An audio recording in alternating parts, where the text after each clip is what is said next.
기도하시겠습니다. 그러므로 형제들아, 내가 하나님의 모든 자비하심으로 너희를 권하노니 너희 몸을 하나님이 기뻐하시는 거룩한 산제사로 드리라. 이는 너희의 드릴 영적 예배니라. 거룩하신 주님, 주의 은총과 은혜 감사합니다. 연약한 가운데 저희들을 붙드시고 주 앞에 온전함으로 세우시며 하루의 삶이 하나님의 은혜 가득한 삶으로 오늘도 주의 붙잡아 주시고 인도하심 가운데 사는 복된 삶 되게 하옵소서. 감사드리며 예수님의 이름으로 기도합니다. 아멘.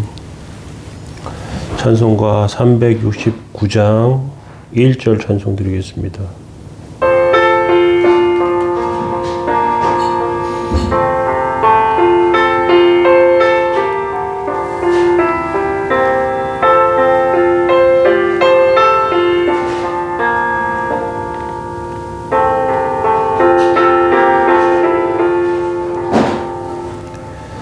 죄짐 맡은 우리 그 주 어찌 좋은 친군지 걱정 근심 무거운 짐 우리 주께 맡기세 주께 고함 없는 거로 복을 받지 못하네 사람들이 어찌하여 아랠 줄을 모를까. 아멘. 시편 55편 1절에서 15절에서 23절까지 말씀 보시겠습니다. 시편 55편 세 번째 말씀입니다. 15절부터 23절까지. 사망이 갑자기 그들에게 임하여 산채로 스올에 내려갈지어다. 이는 악독이 그들의 거처에 있고 그들이 그들 가운데에 있음이로다. 나는 하나님께 부르짖으리니 여호와께서 나를 구원하시리로다. 저녁과 아침과 정오에 내가 근심하여 탄식하리니 여호와께서 내 소리를 들으시리로다. 나를 대적하는 자가 많더니 나를 치는 전쟁에서 그가 내 생명을 구원하사 평안하게 하셨도다. 옛적부터 계시는 하나님이 들으시고 그들을 낮추시리이다. 셀라. 그들은 변하지 아니하며 하나님을 경외하지 아니함이니이다.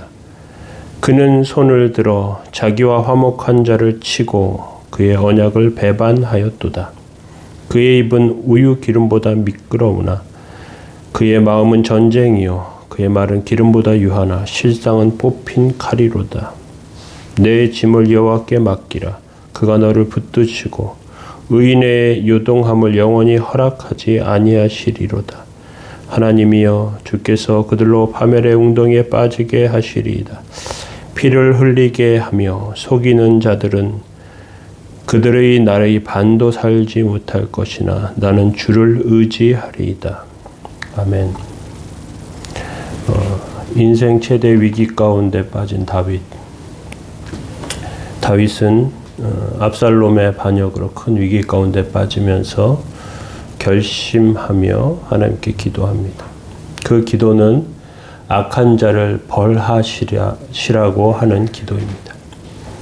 다윗이 그의 삶을 돌아보며 모든 일을 잘한 것이 아니라고 인정합니다. 그가 이렇게 인정함에도 불구하고 신하와 왕족들은 귀족들은 그것을 핑계로 다윗의 통치를 거부하게 됩니다.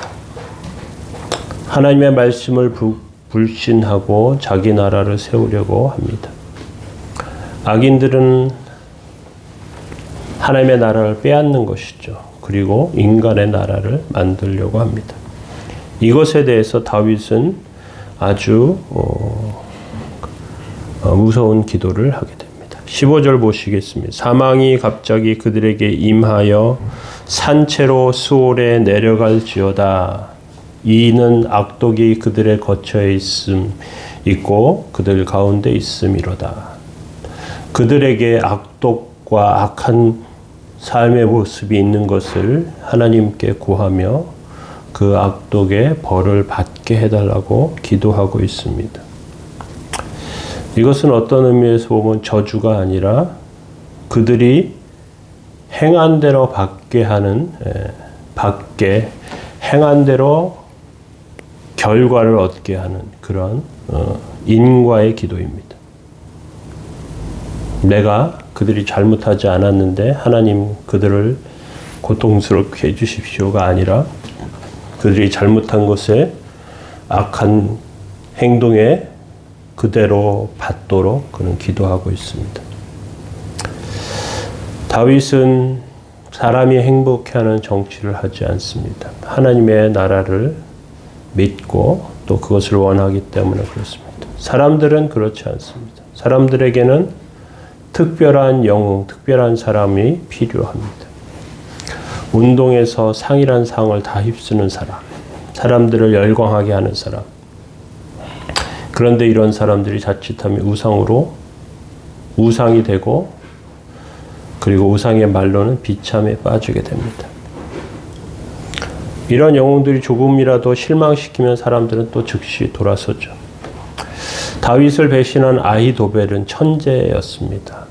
그런데 압살롬이 자기의 계책을 받아들이지 않자 그는 어리석은 사람이구나 생각하게 되고 이것은 패배한 전쟁이 될 것이라고 깨닫고 돌아갑니다. 고향으로 돌아가서 자살해버립니다. 사무엘하 17장 23절에 보니까 아히도벨이 자기 계약이 시행되지 못함을 보고 나귀 안장을 지우고 고향으로 돌아가 자기 집에서 집을 정리하고 스스로 목매어 죽음의 조상의 묘에 장사되었다. 이렇게 기록하고 있습니다. 어떤 의미에서 보면 압살롬이 다윗을 죽일 수 있는 기회를 허영심에 빠져서 시간을 주면서 다윗이 재기할 수 있는 시간을 만듭니다. 다윗의 기도처럼 사망이 갑자기 임하고 수월에 내려가게 되게 그렇게 됩니다. 16절에 보시면 나는 하나님께 부르짖으리니 여호와께서 나를 구원하시리로다. 다윗도 죄를 지었습니다. 잘못된 선택도 했습니다. 그런데 다윗은 하나님께 부르짖습니다. 자기가 완전하다는 것이 아니라 내 힘으로 살 수 없다는 것을 인정하는 것입니다. 하나님께서 붙잡아 주어야 살 수 있습니다.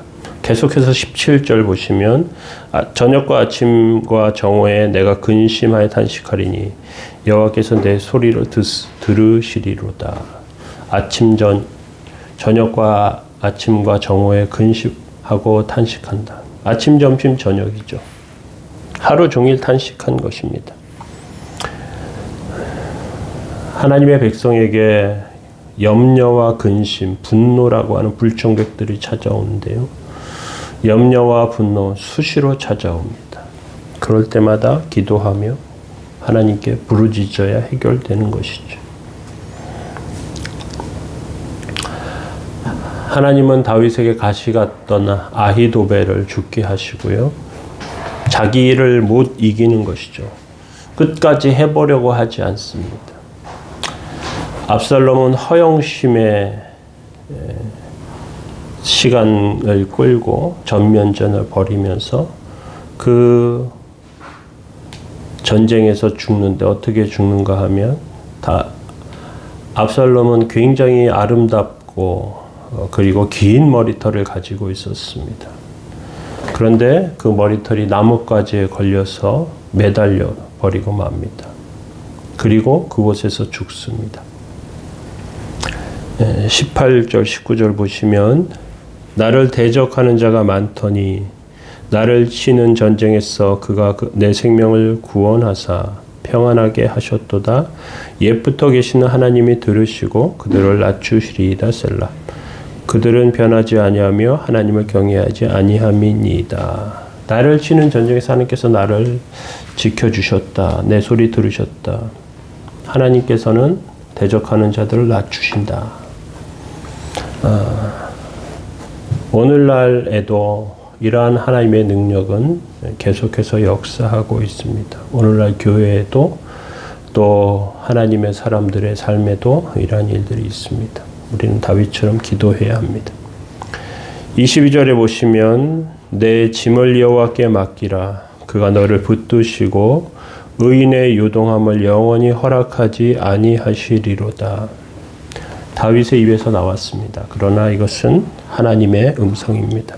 하나님은 우리가 지고 있는 무거운 짐을 하나님께 여호와에게 맡기기를 원하십니다. 내가 해결하려고 몸부림치다가 넘어질 때가 많습니다. 우리의 연약함은 인생과 삶의 곳곳에서 너무나 쉽게 발견되고 드러납니다. 그래서 우리는 하나님께 맡기는 삶을 살아야 합니다. 계속해서 23절에 보시면 하나님이여 주께서 그들로 파멸의 웅덩이에 빠지게 하시리이다. 피를 흘리게 하며 속이는 자들은 그들의 날의 반도 살지 못할 것이나 나는 주를 의지하리이다. 악인은 인간의 명예와 권력에 도취되어서 끝까지 하나님께 머리 숙이지 않습니다. 하나님의 백성들 하나님께 고개 숙이며 삽니다. 그런데 생각 없이 살지도 않습니다. 그곳에서 어떻게 살아야 할지 고민하게 됩니다. 아무리 말 잘하고 뛰어난 무엇을 가지고 있는 사람도 넘어질 때가 있고요.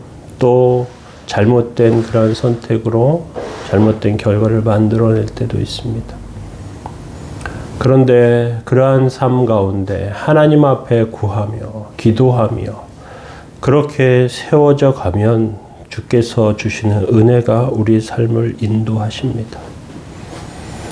우리가 일시적인 성공에 도취되지 않는 것은 하나님의 인도하심과 삶이 있기 때문이며 내 능력과 힘을 의지하는 것이 아니라 하나님의 도움을 구하기 때문임을 우리는 기억할 필요가 있습니다. 어려웠던 순간 다윗은 광야를 기억하면서 하나님께 기도하고 있습니다. 하나님의 도움이 우리의 삶이 됩니다. 오늘도 주의 도움 가운데 세워지는 저와 여러분들 되시기 예수님의 이름으로 축원합니다. 기도하겠습니다. 거룩하신 주님, 주의 은혜와 사랑에 감사드립니다. 저희들의 삶을 붙드시고 세워주셔서 하나님의 뜻 안에 온전케 하시며 하나님의 거룩하심 아래 서게 하여 주옵소서. 저희들의 삶은 연약하나 주의 은혜는 곤고하오니 하나님의 능력 아래 주의 단단하시고 온전하신 역사 아래 승리하는 삶을 살게 하시고 오늘도 지켜주옵소서. 인도하시고 붙드시기 원합니다. 예수님의 이름으로 기도합니다. 아멘. 교회를 위해서 성도들을 위해서 기도해 주시기 바랍니다.